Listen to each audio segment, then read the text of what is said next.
They had the looks, they had the comfort. Some even had performance that could rival sports cars.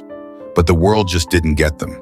These 12 luxury cars were ahead of their time, wildly over-engineered or simply too strange to fit in. Critics mocked them. Buyers ignored them. But decades later, they're finally being seen for what they really were: misunderstood masterpieces. The 1981 Cadillac Seville Elegante diesel stands as one of the most ambitious and at the same time one of the most tragically flawed luxury vehicles ever to roll out of Detroit.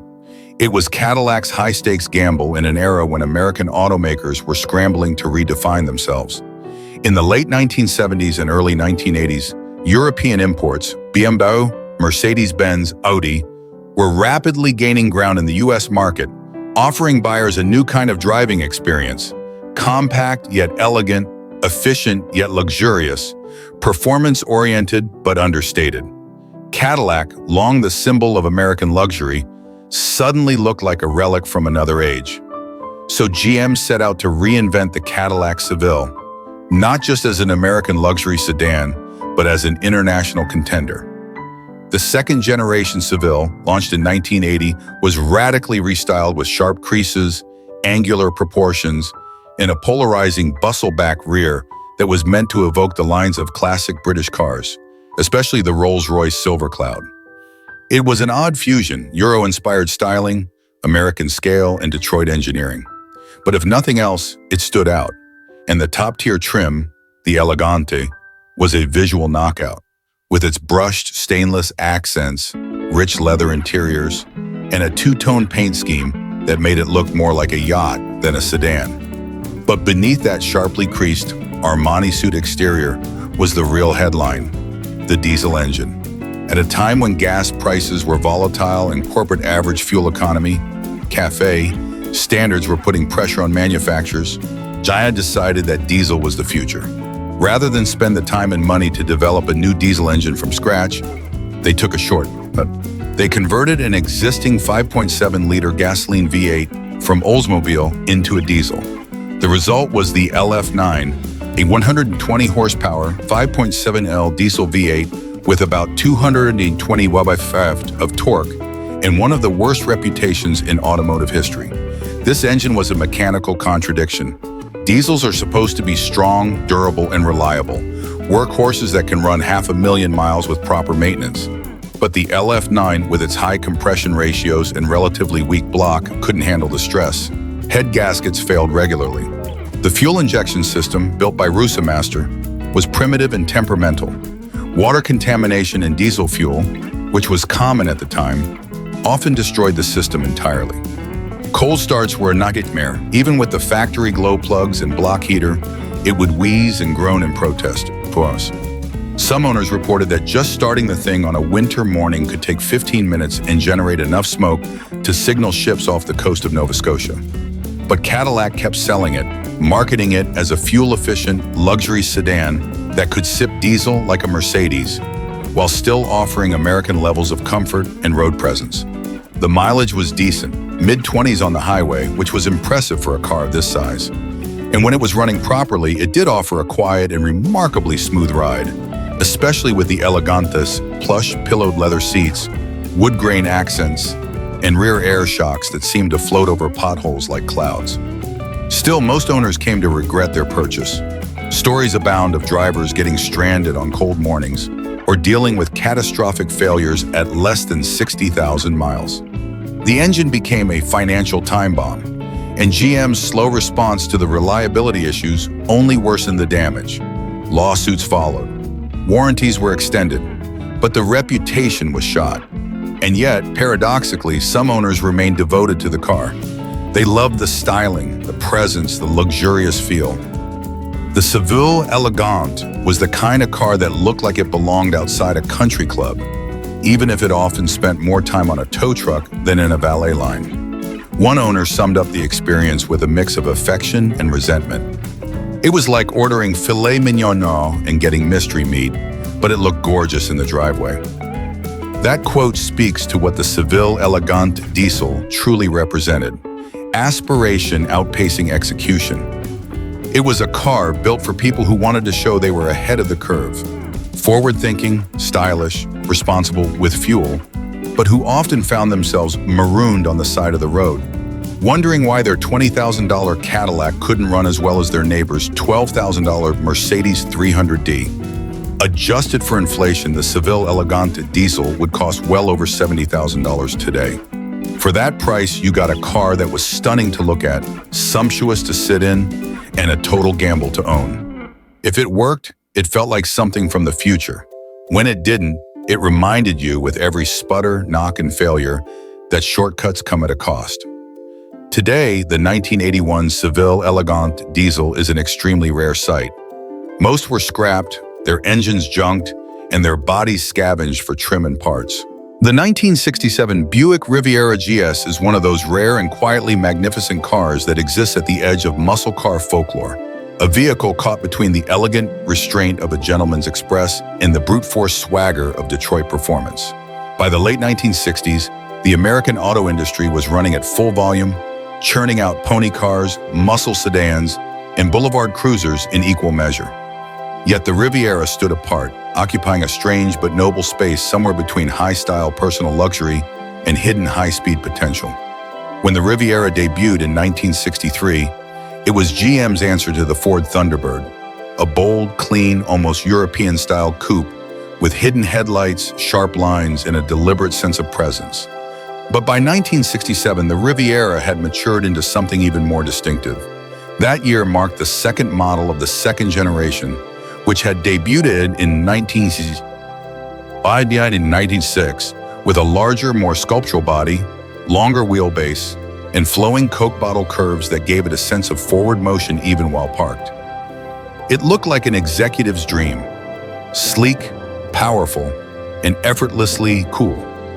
But what made 1967 especially significant was the availability of the GS package, the Grand Sport. Now, most people didn't associate Buick with speed.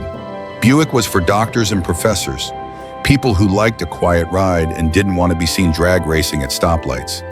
But the GS badge, shared with the GS Skylark and GS 400, offered something more. It was Buick's subtle, sophisticated take on the muscle car era, real power wrapped in restraint. Under the Riviera GS's hood was the all-new 430 cubic-inch V8, replacing the previous 425 nailhead. The 430 was an engineering leap forward, buoyant, torquey, and more refined. It made 360 horsepower and a mighty 475 foot of torque at just 3,200 RPM, delivering immense, effortless acceleration. This wasn't an engine that begged to be redlined. It moved like a tidal wave, silent, steady, and unstoppable. Paired with the GS-specific performance suspension, stiffer springs, a tighter steering ratio, and larger sway bars, it transformed the Riviera from a floating living room into a genuine grand tourer that could chew through interstate miles like a Bavarian Autobahn stormer. And yet, almost nobody noticed. Why? Because most Riviera buyers didn't want performance. They wanted plushness. They wanted quiet, floating rides with corner lamps, vinyl tops, and opera music from the AM/FM stereo. The Riviera GS, with its upgraded underpinnings and tauter reflexes, was an enthusiast car in a segment that wasn't looking for that. It was too subtle, too reserved. It didn't shout like a Chevelle SS or scream like a Charger RT. It wore its muscle in a dinner jacket. A longtime GS owner once put it best. It was fast, smooth, and angry when you pushed it. Just nobody pushed it. And he was right. You had to want to feel it. You had to coax the fury out of it. But when you did, when you sank your foot into the carpet and let the 430 V8 unleash its torque, you got a glimpse of what the Riviera GS truly was. A gentleman's muscle car. A sleeper in the finest sense. The interior matched the theme. Bucket seats were available, the dash was sweeping and driver-focused, and everything you touched felt substantial and well-crafted. There was none of the gaudiness of lower-tier muscle cars, none of the cheap plastic or boy racer cues. Even the horn button had gravitas. You felt like you were sitting in something built for serious, mature drivers. Men who wore watches with leather bands. not teenagers in denim jackets. Only a relatively small number of Riviera buyers checked the GS option box in 1967, making the true GS models rare even back then. Today, they're almost mythical, often misidentified, passed over, or mistaken for standard Rivieras unless someone knows what to look for. The performance tweaks were subtle. There was no loud badging, no scoops or stripes, just quiet confidence. And that's what makes the '67 Riviera GS such a hidden gem. It's not the kind of car you buy to show off. It's the kind of car you drive across state lines late at night with the windows down and the speedometer flirting with 3 digits, knowing full well you're doing it in a Buick, of all things. It's the kind of car that lets you disappear into the road, that doesn't ask for attention but earns respect from those who understand what it is. Today, if you find a 1967 Riviera GS, especially one with the bucket seat interior and factory options intact, you've found something special. You've found a forgotten grand tourer, a legitimate performance coupe hiding beneath an air of civility and restraint. You've found the car Buick built for the few people who knew what real power looked like when it didn't have to prove itself to anyone. And that's the essence of the Riviera GS. A smooth operator with iron fists under silk gloves, still hidden, still elegant, still waiting for someone to push it. The 1976 Lincoln Continental Mark IV Pucci Edition is one of the most theatrical, unapologetically extravagant automobiles ever to roll off a Detroit assembly line. A grand gliding symbol of 1970s American luxury at its most excessive, most stylistic, and depending on your point of view, either most beautiful or most absurd. In a decade where personal luxury coupes grew longer, louder, and lusher, Ford's decision to collaborate with international fashion designers on its flagship Lincoln Mark IV was both inspired and bizarre. And no edition captured that strange magic quite like the Pucci. By the mid-1970s, Lincoln was firmly entrenched in the war for prestige with Cadillac, and the Continental Mark IV was its spearhead, an enormous, opera-windowed, slab-sided monument to the belief that more really was more.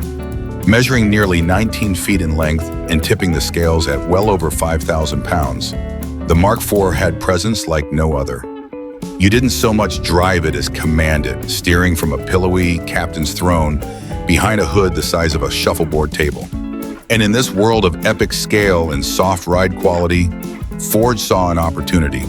Bring in the fashion elite to lend their signature styles to a canvas of steel and chrome. Enter Pucci.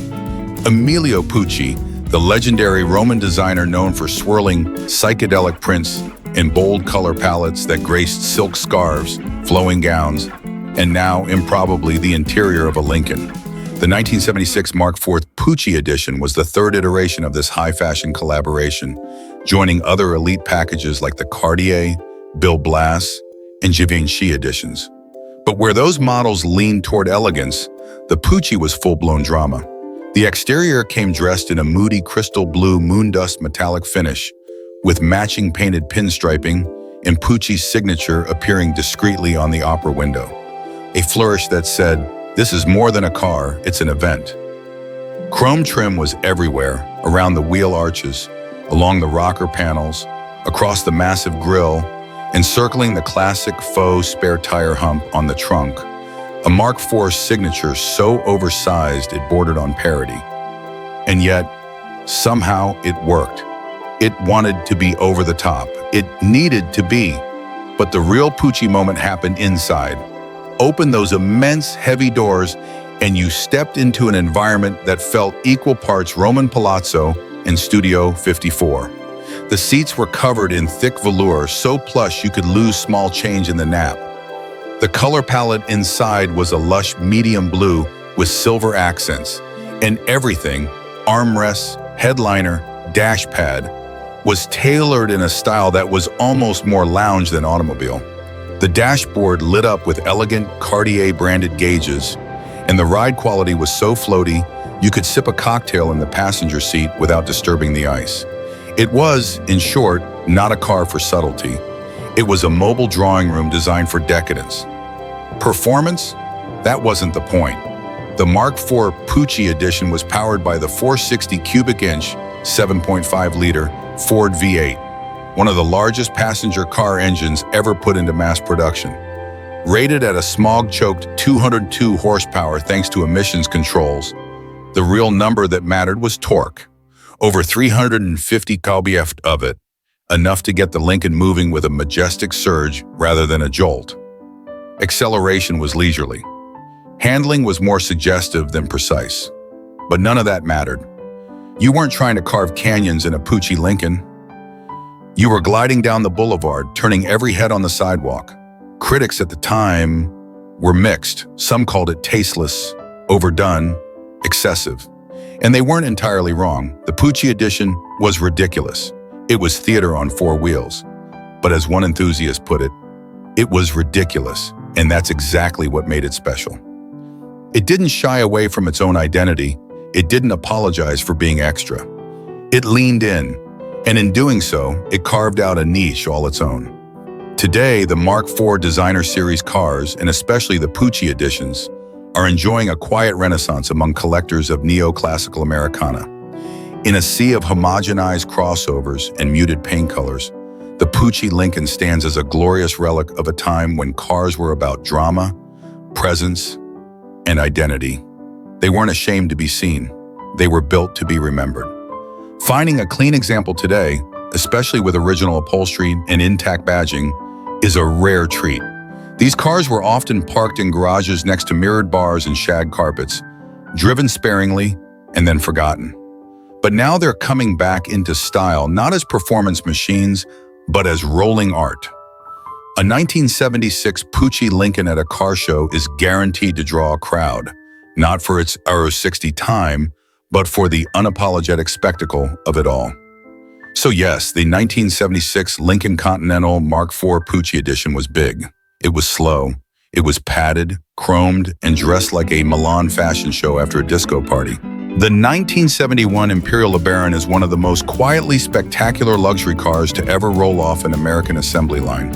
A car that floated on the road like a great steel zeppelin, engineered with aircraft-grade precision, styled with drama and dignity, and built not merely to impress, but to, eclipse. And yet, almost nobody saw it coming, or even noticed it was there. This was Chrysler's ultimate offering, a flagship vessel built to rival the best from Cadillac and Lincoln, and in many ways it did. But like a ghost ship gliding through fog, the Imperial LeBaron drifted into the marketplace without the fanfare it deserved, and slowly vanished from public memory. To understand the mystique of the 1971 Imperial LeBaron, you have to understand what Imperial Stost was. It wasn't just a trim level or a submodel. It was its own mark, separate from Chrysler, designed to stand on its own as a luxury brand. From 1955 through 1975, Chrysler gave the Imperial its own badging, styling cues, and manufacturing process. These weren't Chryslers with fancy badges. They were their own distinct beasts, hand-finished with a level of attention and materials that made them feel more like something from the upper salons of Europe than the streets of Detroit. And in 1971, that beast was reborn in stunning form. Designed by Elwood Engel, the same man who had previously penned the slab-sided elegance of the 1961 Lincoln Continental, the 1971 Imperial LeBaron was a tour de force of modern American luxury design. Long, low, and impossibly wide, the 71 was so massive it literally couldn't be sold in some countries without special permits. It stretched nearly 235 inches from nose to tail and rode on a 127-inch wheelbase, dwarfing even Cadillac's flagship Fleetwood Brougham.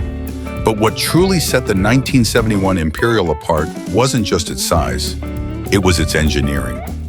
Unlike most luxury cars of the day, which shared platforms across model lines, the Imperial had its own body and chassis, separate from the Chrysler New Yorker or any other Mopar cousin. This allowed for innovations you simply didn't get elsewhere. Things like ice-elastic rubber body mounts, derived from aircraft construction, which made the ride eerily quiet and vibration-free. The torsion bar front suspension and extra-thick, sound-deadening gave the Imperial a glide so smooth it felt like it was suspended on gossamer threads. Power came from the venerable 440 cubic inch V8, a brute force engine refined into a silky powerhouse in Imperial duty. With 350 horsepower and mountains of torque, It moved the 2.5-ton car with effortless grace, thanks in part to the Torque Flight automatic and a rear axle tuned for silence over speed. This was a car that could cruise at 100 mph with the interior as serene as a padded library. Inside, the LeBaron version was the top of the heap, loaded with every imaginable feature. The upholstery was thick, gathered leather or pillowy brocade. The dashboard was trimmed in wood grain and chrome, with ribbon-style speedometers and jewel-like switchgear. Power windows, power seats, power vent wings, auto climate control, even a built-in autopilot, cruise control. It was all there. And perhaps most memorably, the 71 introduced hidden headlights behind a chrome grille that looked like a Rolls-Royce and a spaceship had a baby. The whole front end gave the impression that this car wasn't just expensive, it was sovereign. But despite all of this, despite the isolation chamber quiet, the aircraft-style build quality, and the commanding visual presence, the buying public didn't care. Cadillac and Lincoln owned the American luxury market by sheer inertia. They had the image, the dealer networks, the prestige. Chrysler simply didn't have the brand clout to elevate Imperial to the throne, no matter how technically superior the car might have been. As one collector later reflected, it was the Rolls-Royce of Detroit. Nobody knew it existed. And that sums it up perfectly. The 1971 Imperial LeBaron wasn't just another land yacht. It was a ghost ship, gliding silently past the Cadillac docks, waving proudly from the deck, while everyone on shore failed to look up. Today, the 71 Imperial LeBaron is a rare and revered artifact among luxury car aficionados. Survivors are scarce, and rust, neglect, and sheer size have sent many to the crusher. But for those lucky enough to have seen one in the wild, or better yet, to drive one, it leaves an impression no Lexus or BMW ever could. It's not just the length or the weight or the acres of chrome, it's the presence.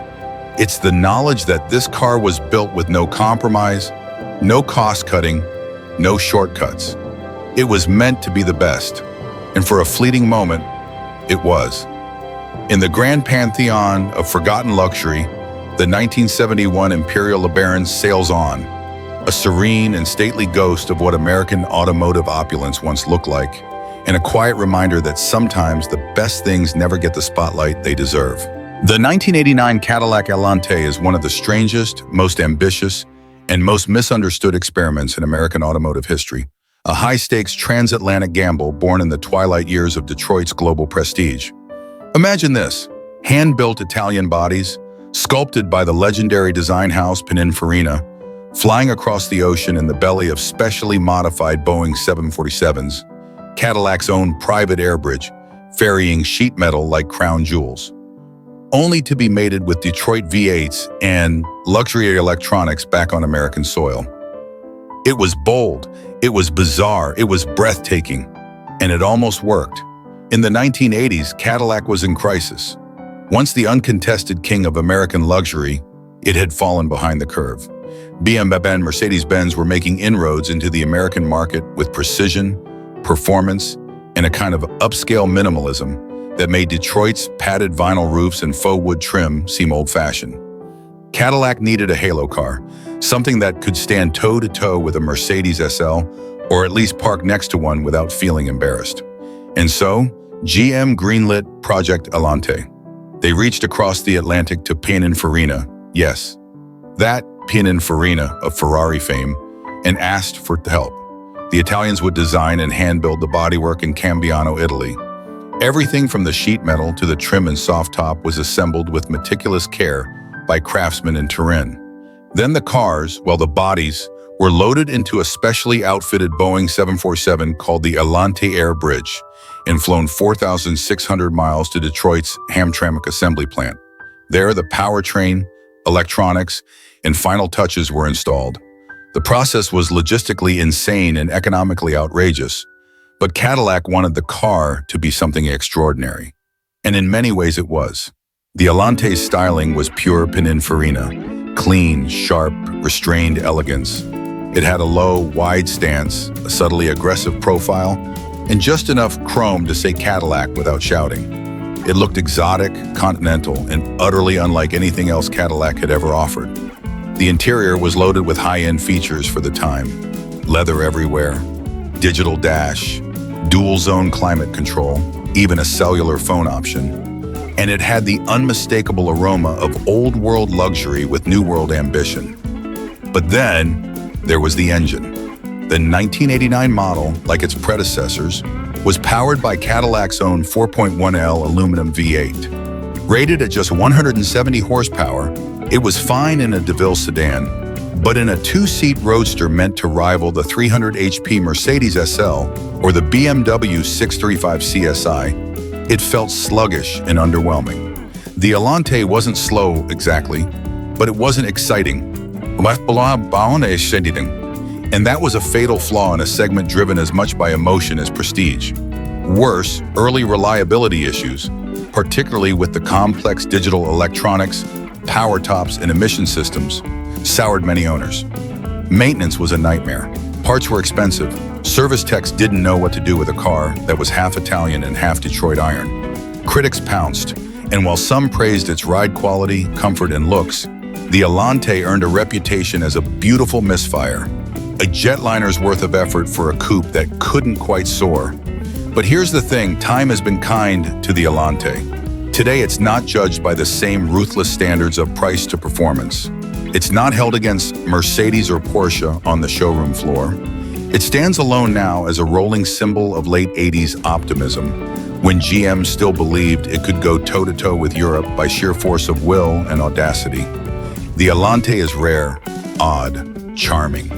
It's a conversation piece, and it's starting to find an audience of enthusiasts who appreciate it not for what it wasn't, but for what it tried to be. And when the sun hits that hand-finished Pininfarina bodywork, just right, especially in pearl white or Euro red, you can't help but stop and stare. It's a piece of sculpture, a wedge of international ambition, a car that tried, really tried, to be great. One former owner put it best. It was fragile, but when the sun hit that Italian bodywork, it was worth it. And that's the Allante in a nutshell.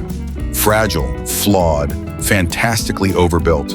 A car that flew across oceans just to try to prove a point. A Cadillac with a passport. And for those who know, it's one of the most gloriously weird chapters in GM's long, chaotic history. The 1969 AMC Ambassador DPL 390 is one of those rare, strange anomalies in the American automotive landscape. An executive cruiser that could double as a muscle car, a luxury sedan with a snarling heart, and perhaps, most curiously, a performance machine hiding behind a deeply conservative badge. It was AMC's quiet rebellion, a car that defied classification, ignored trends, and gave its lucky owners a taste of speed and class, wrapped up in something that didn't draw a second glance at the country club. Unless, of course, you heard it start. American Motors Corporation wasn't supposed to build cars like this. They were the underdogs, the sensible ones. Their wheelhouse was economy and value.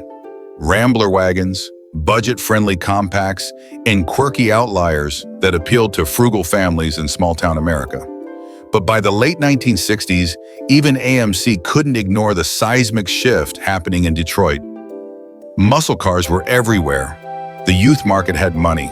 Horsepower was king. And AMC, tired of being laughed at for its beige boxes and modest manners, decided to show everyone that they could play hardball too. That decision gave us the AMX, the Javelin, and in an even more quietly audacious move, it gave us the 1969 Ambassador DPL 390. At first glance, the DPL looked like your standard executive cruiser. Its proportions were handsome but restrained. No wild scoops, no racing stripes, no hood tacks. It wore its length and width with formal dignity. The grille was sharply defined, the rear deck subtly sculpted. Trim levels were elegant, with thin strips of chrome, bright wheel covers, and paint colors that ranged from understated metallics to rich jewel tones. AMC had clearly put time into making the Ambassador look every bit like a competitor to the Buick Electra or the Mercury Marquis, cars that sold not on speed, but on comfort and status. But under the hood, that's where things got interesting. Buyers who ticked the right boxes on the order sheet could equip their Ambassador DPL with the optional 390 cubic inch AMX V8, an iron block torque monster that had already proven itself in AMC's flashier muscle offerings. Rated at 315 horsepower and a beefy 425 lb of torque, this engine turned the DPL from a quiet cruiser into a velvet-wrapped cannonball. Mated to a 3-speed automatic or optional 4-speed manual and backed by a limited-slip rear axle, the DPL 390 had the kind of straight-line punch that could embarrass unsuspecting Camaros and GTOs at the stoplight, especially because, outwardly, it looked like it belonged to your uncle in finance. It was this exact contrast that fascinated the few people who really understood what the Ambassador 390 represented. It wasn't built for teenagers. It wasn't flashy or loud. It was a muscle car in disguise, a sleeper in the most literal sense of the term. The DPL didn't need racing stripes because it had confidence. It didn't need a shaker hood to tell you it meant business. All it needed was a stretch of open road and a driver who knew what they had. And the interior? Pure high-end late 60s Americana. Buyers could opt for soft leather upholstery, deep pile carpeting, real wood grain trim on the dashboard, and reclining seats that were more armchair than bucket. The DPL's cabin was quiet, refined, almost overbuilt, making the contrast with the roaring V8 under the hood all the more jarring. Some versions even came with the AMC's unique safety features like headrests and high-back seats, plus luxuries like power everything, air conditioning, and an 8-track stereo system. It wasn't just a fast car, it was an effortless car. It could cross state lines without breaking a sweat, and then surprise you with a smoky burnout if you mashed the gas. But of course, the public didn't really know what to make of it. The muscle car crowd looked at the Ambassador DPL and saw an old man's car, something for insurance agents, not street racers. Meanwhile, buyers looking for luxury and comfort weren't shopping at AMC dealerships. They were buying Cadillacs, Lincolns, or Oldsmobiles. AMC just didn't have the brand prestige or the marketing budget to put the DPL in front of the right eyes. And so, like many of AMC's best ideas, it was largely ignored. Sold in modest numbers, driven by people who usually weren't looking to make a statement, and quietly retired when the 1970s arrived with stricter emissions, insurance crackdowns, and rising gas prices. Today, the 1969 Ambassador DPL 390 is a rare and fascinating relic from a time when car companies took chances, especially small ones. It's a car that rewards deep knowledge and careful attention. Most people don't know it exists. Even fewer have ever seen one in person. But for the collectors, enthusiasts, and garage tinkerers who've discovered them, they represent something truly special. A moment when AMC aimed above its weight class and connected. A car that delivered performance without posturing, class without compromise. The 1978 Lincoln Versailles is one of the automotive world's most curious paradoxes. A car that failed spectacularly in its time, but in a way succeeded beyond its wildest dreams. Designed to take on the European-style Cadillac Seville and compete in the luxury compact sedan market, the Versailles was Lincoln's attempt to emulate the success of the Seville, which had redefined Cadillac's image with a more refined, upscale design aimed at a younger, more sophisticated buyer. But in attempting to out-caddy Cadillac, Lincoln managed to create a car that didn't quite know what it wanted to be, and in the process made one of the biggest flops of the late 1970s. To understand why the Versailles fell short of expectations, you first need to take a look at what it was, and more importantly, what it wasn't. The Versailles, for all its aspirations of luxury and distinction, was essentially a Ford Granada in disguise. That's right, underneath all the polished wood trim, the leather upholstery, the chrome, and the vinyl roof was the same basic platform as the Granada, a compact sedan that was about as far from a high-end luxury car as you could get. Lincoln's goal was clear. Take a Ford product, give it a new face, a luxurious interior, and enough trappings of class to appeal to buyers who wanted something more refined but couldn't afford a full-size Continental or a Cadillac Seville. The Versailles was supposed to be a step up, an entry-level luxury car, if you will. However, this was a classic case of trying to dress up something that wasn't fundamentally different. No matter how many premium touches Lincoln added to the exterior and interior, the fundamental truth was that it was still a compact sedan with all the limitations that came with that. Its proportions were small, its ride quality was a far cry from the smooth, floaty experience most luxury buyers expected, and it never quite exuded the high-end aura it was striving for. On the inside, the Versailles had plush leather seats, walnut wood accents, and a vinyl roof that gave it a semblance of luxury. But it didn't take long for buyers to realize that despite its luxurious touches, it was still a product of Ford's more mainstream brand. The 5.8L V8 under the hood was decent, but it didn't offer the kind of smooth, effortless performance people expected from a high-end Lincoln. The handling was uninspiring, and the ride quality, while improved over the Granada, still couldn't match the luxury sedans from Cadillac or Lincoln's own larger offerings. The Versailles felt like an attempt at something more, but it never quite captured the feeling of true luxury. What really hurt the Versailles, however, was its pricing. It was priced just high enough to make people question why they wouldn't just step up to a full-size Lincoln Continental or a Cadillac Seville, both of which offered more substance, more prestige, and more comfort for not much more money. In the end, buyers didn't see the Versailles as a true luxury car. They saw it as a cheaper, smaller, and less refined alternative to the cars it was trying to rival. The result? A car that failed to find its niche in the market. But here's where the story of the Versailles gets interesting. While it may have flopped in its own time, the innovations it introduced would eventually become standard across the industry. It was the Versailles that introduced clear coat paint to the mainstream, a feature that became standard in luxury and mainstream cars alike just a few years later. Halogen headlights, which the Versailles featured, became a common fixture on many vehicles, improving night driving safety and lighting quality. These were small innovations, but in hindsight, they played a significant role in shaping the future of the automotive industry. An auto journalist summed it up perfectly when he said, "It failed upward. Everything it pioneered became normal 5 years later." The Versailles may not have found the success it was designed for, but the features it introduced, the lessons learned from its failures, and the way it was ahead of its time in terms of luxury car design were all elements that would eventually shape the future of luxury vehicles. Ironically, the Versailles became a precursor to the design principles that would make the Cadillac Seville and eventually the Lexus LS the standard for luxury sedans in the years to come.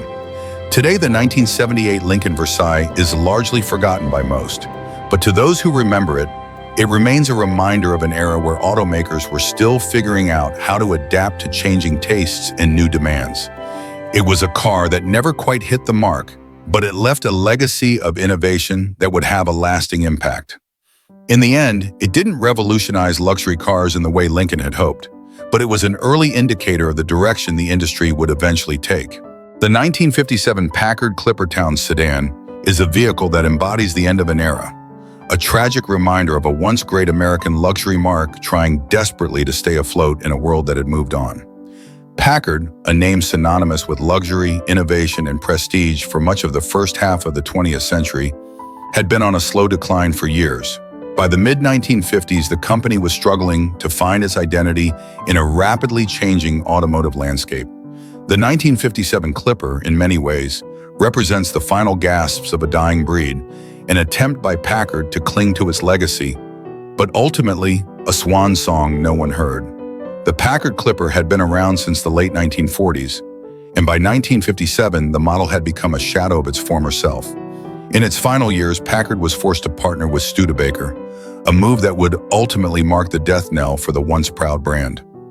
In essence, the 1957 Clipper was a rebadged Studebaker with some of the traditional Packard refinements added in an attempt to preserve the appearance of luxury. The town sedan trim was supposed to represent the upper crust of Packard's offerings, but by the time it arrived, it was little more than a luxury-tinted version of a mass-market car. The styling of the 1957 Clipper was a step up from earlier models. It had a dignified, clean look, with sharp lines and some hints of the chrome-laden grandeur that Packard had once been known for. It wasn't flashy, but it had a kind of quiet elegance. The rear end was beautifully rounded, and the front grille, though not as bold as Packard's past offerings, still carried some of the brand's signature class. Underneath, however, was a different story. The car was based on the Studebaker body, which meant it didn't have the luxurious underpinnings that Packard's older models had been known for. Buyers could see that it was essentially a reskinned Studebaker, and it lacked the weight and substance that once set Packard apart. Despite its modest exterior beauty, the car's performance didn't quite match the high expectations people had for the Packard name.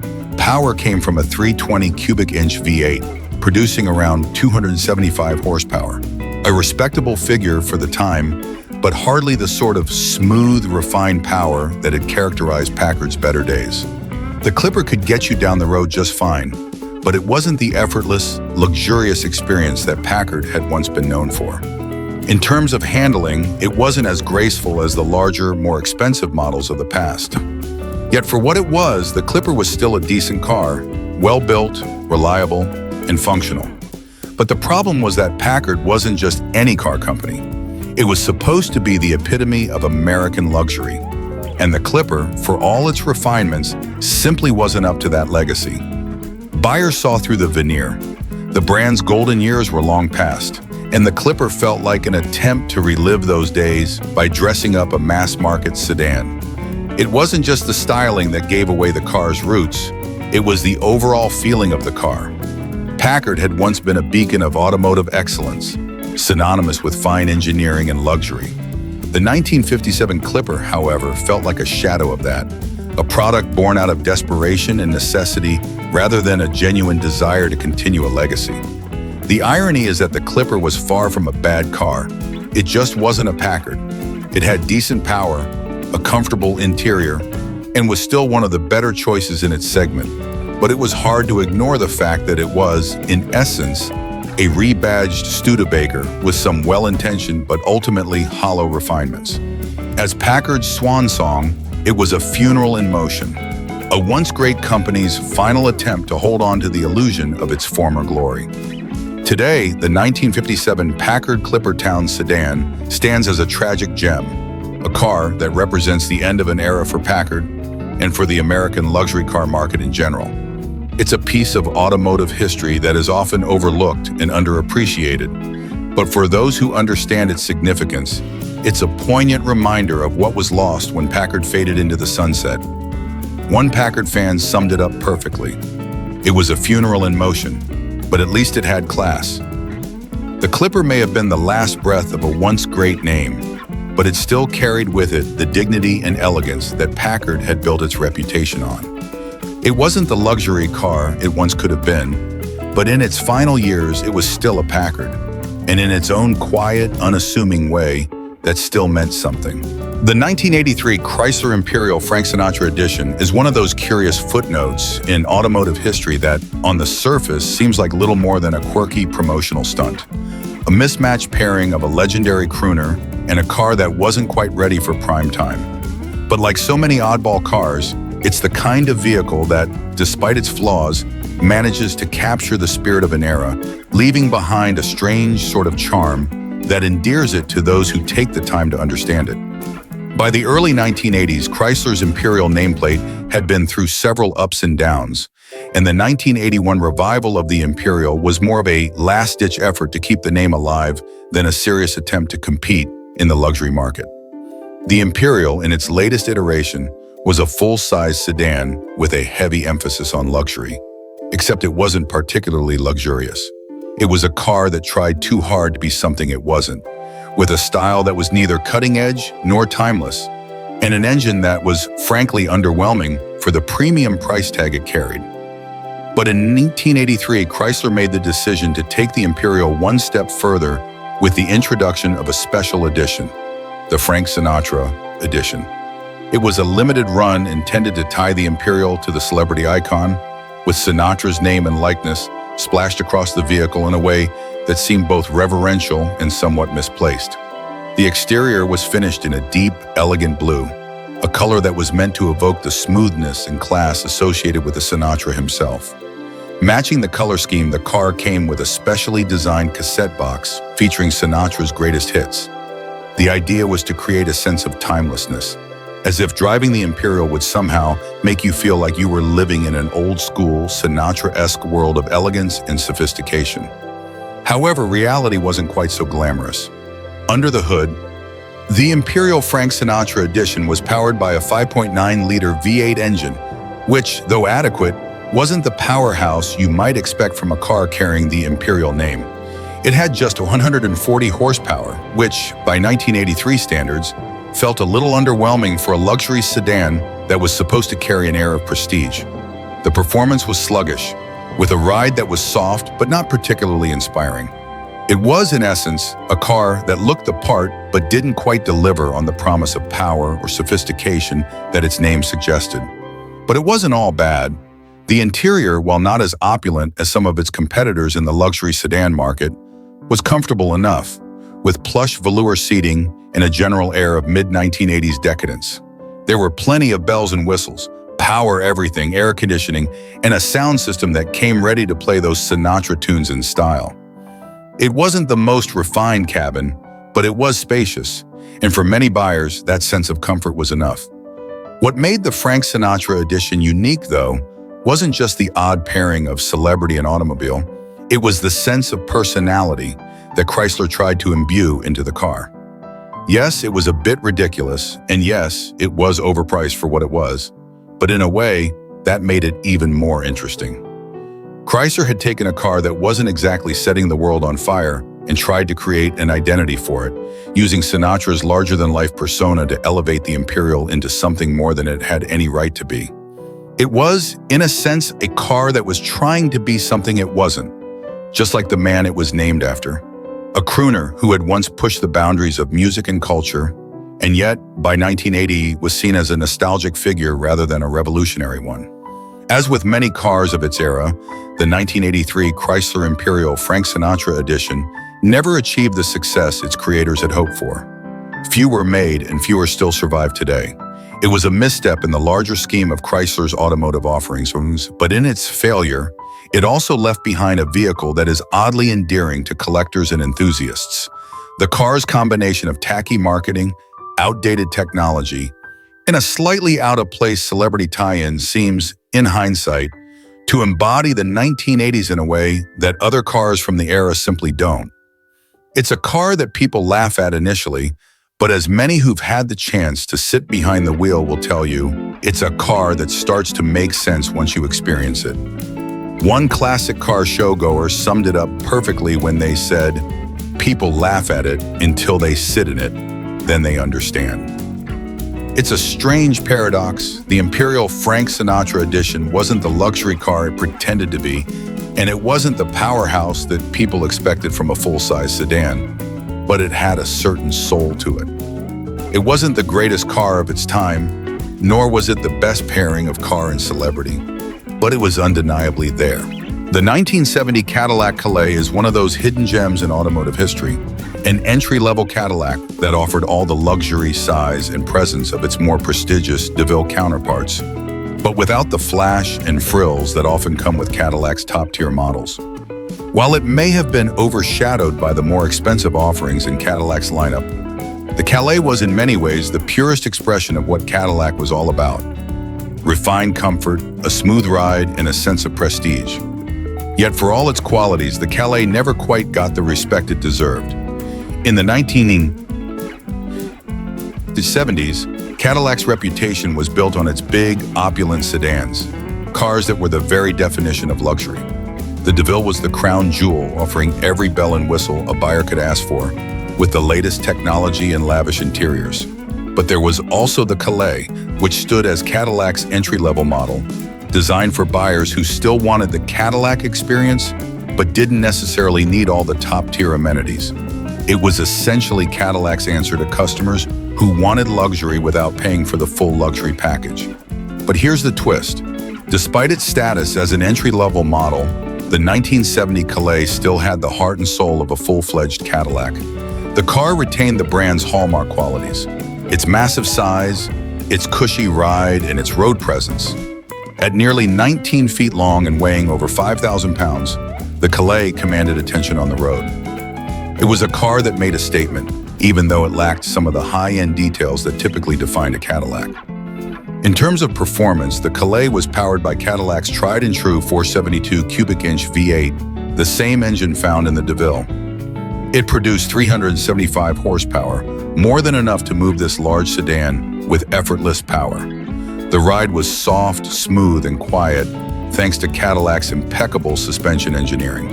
It was the kind of car that made you feel like you were gliding down the road, the world outside muffled by the plush interior. Despite being entry-level, the Calais delivered all the things that made Cadillac so renowned, just without the extra luxuries that pushed the price higher. Yet, this is where the Calais started to lose some potential buyers.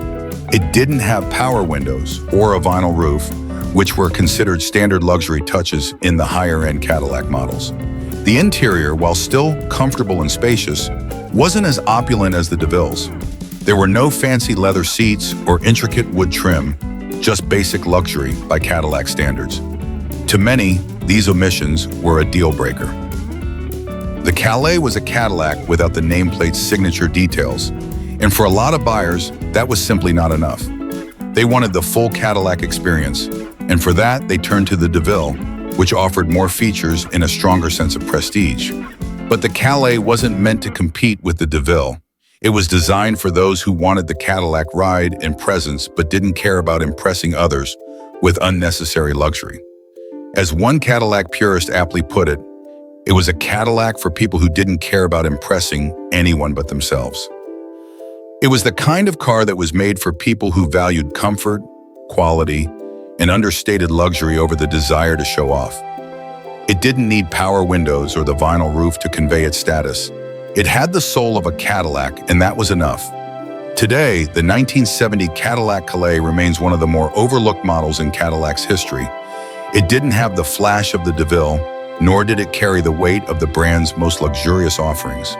But for those who appreciate the quiet dignity of Cadillac's understated designs, the Calais represents a pure expression of what Cadillac was at its best.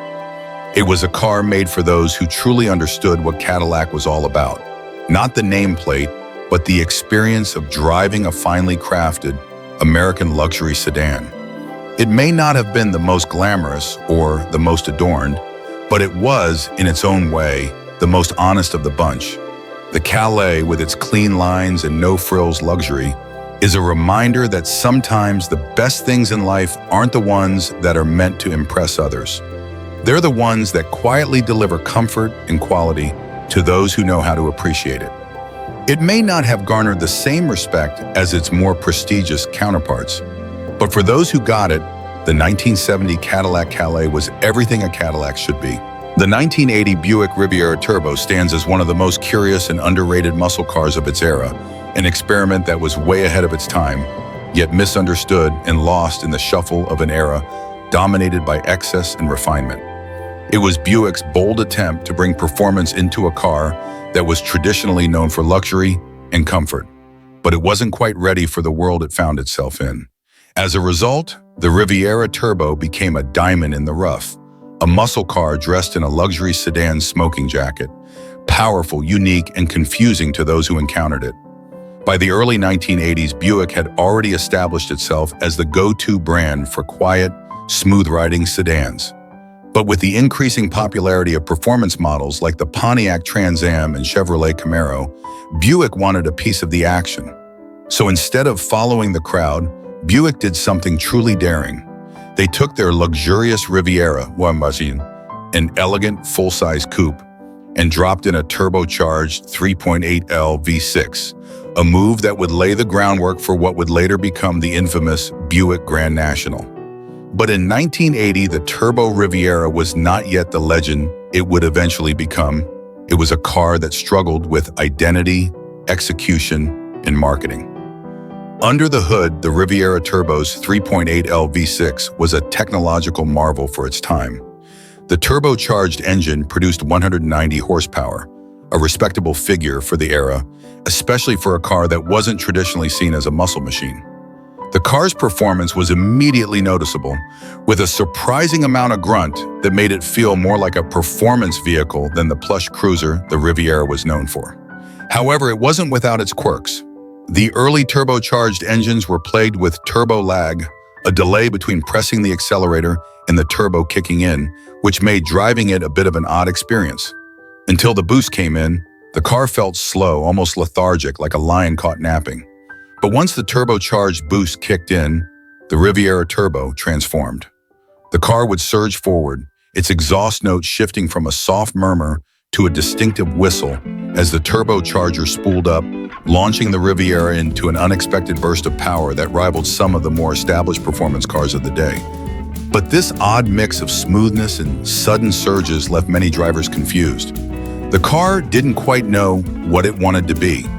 It was too powerful to be considered just a luxury cruiser, but it didn't have the raw, visceral performance that muscle car fans were looking for either. The lack of immediate, predictable power made it difficult for many drivers to appreciate its potential. Its unusual character wasn't helped by Buick's poor marketing campaign. Few people knew what to make of a luxury car that could, at times, feel like a high-performance machine, especially when it had the styling of a laid-back, mature coupe rather than the aggressive stance of a muscle car. Yet, for those who understood its unique appeal, the 1980 Buick Riviera Turbo was a true sleeper. It was a car that didn't immediately impress you with its obvious performance. But once you learned how to handle the turbo and understood its rhythms, it revealed itself as a surprisingly potent machine. As one Turbo Riviera driver put it, it didn't purr, it whistled. And once the boost hit, it hauled. That whistle, a characteristic sound of the turbo spooling up, became the car's signature. It was like a warning that this smooth, sophisticated luxury car was about to get a whole lot more interesting. Unfortunately, the Turbo Riviera's unconventional approach to performance never quite found its audience. While the Grand National and later turbocharged Buicks would become cult classics, the 1980 Riviera Turbo never received the attention it deserved. It was an experimental car, ahead of its time, but in an era that wasn't yet ready for it. Buyers didn't know what to make of a luxury car that wasn't quite luxurious enough for the typical Buick buyer and wasn't quite fast enough for the muscle car crowd. Today, the 1980 Buick Riviera Turbo is a forgotten chapter in Buick's performance history, but it remains a symbol of what could have been, a unique experiment in blending luxury with performance, and one of the earliest signs that turbocharging was going to play a major role in American muscle cars in the years to come. It may have been misjudged in its time, but for those who appreciate the complexity and quirks of 1980s performance cars, the Riviera Turbo is a fascinating snapshot of an era where automakers were still trying to figure out how to combine performance with comfort without fully committing to either side. It might not have had the raw power or street credibility of the muscle cars that would follow, but the 1980 Buick Riviera Turbo remains one of the most intriguing muscle car experiments in automotive history. The 1958 Edsel Citation stands as one of the most tragic, misunderstood, and underrated symbols of ambition in American automotive history. When Ford launched the Edsel brand, it was supposed to be a revolution in design and luxury, a forward-thinking line of cars that would bridge the gap between the company's mainstream offerings and its high-end luxury models. The Edsel was packed with cutting-edge features, like the innovative push-button transmission and a bold new design language that included the infamous horse-collar grille. Yet, despite its potential and innovation, the Edsel brand quickly descended into a marketing disaster, mocked and ridiculed by the public, and eventually killed off just a few years later. And while it may have been an utter failure in its time, the 1958 Edsel Citation remains a fascinating look at what could have been. A car ahead of its time, whose only real flaw was its timing. Ford's grand plan for the Edsel was ambitious, to create a new marquee that would sit between Ford and Lincoln in terms of price and luxury, targeting a middle-upper-class demographic. The company poured massive resources into developing the brand, aiming to offer something revolutionary that would disrupt the traditional luxury car market. The result was a range of vehicles featuring bold styling choices and cutting-edge technology, including things like push-button transmission controls and an automatic climate control system, features that were not yet commonplace on other vehicles. These innovations were meant to position Edsel as a futuristic luxury car, poised to redefine what an American automobile could be. The 1958 Edsel Citation was at the forefront of this effort, a flagship model designed to represent the best of what the new brand could offer. Under its sharp, angular design was a V8 engine that provided plenty of power, and its interior featured upscale details, including leather upholstery, power windows, and an innovative dashboard design with a unique circular speedometer that looked like nothing else on the market. The horse collar grille, a divisive design choice, made the Citation stand out like a beacon of modernity and luxury, though it was also one of the main reasons the car became the subject of mockery in the years that followed. Despite the Citation's many merits, it didn't take long for the Edsel brand to falter. The timing of its release could not have been worse. It launched during a recession when consumers were less inclined to spend money on a new, untested luxury brand.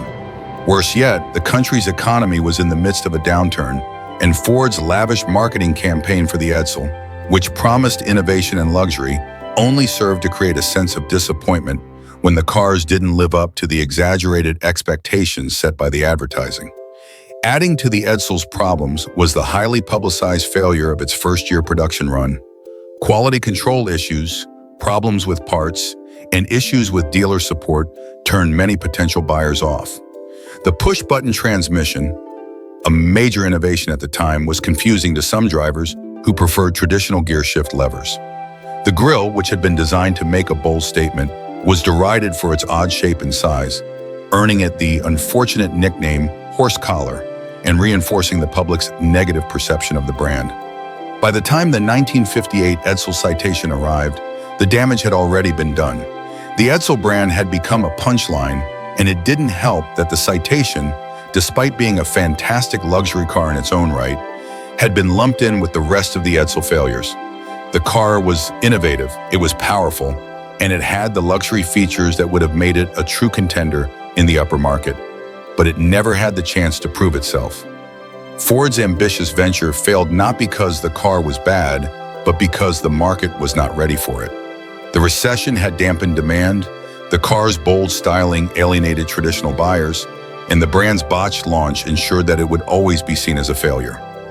One of the most poignant observations about the 1958 Edsel Citation and the entire Edsel line came from an Edsel believer who remarked, "It was never the car that failed, it was the timing."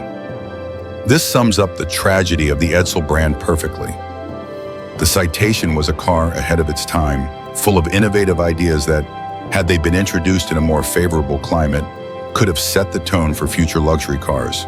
The push-button transmission, the unique dashboard layout, and the advanced climate control system were all steps toward the future of automotive technology. But the Edsel was never given the chance to shape that future. In the years that followed, many of the technologies that were pioneered in the Edsel, including push-button transmission and automatic climate control, would become standard in future vehicles.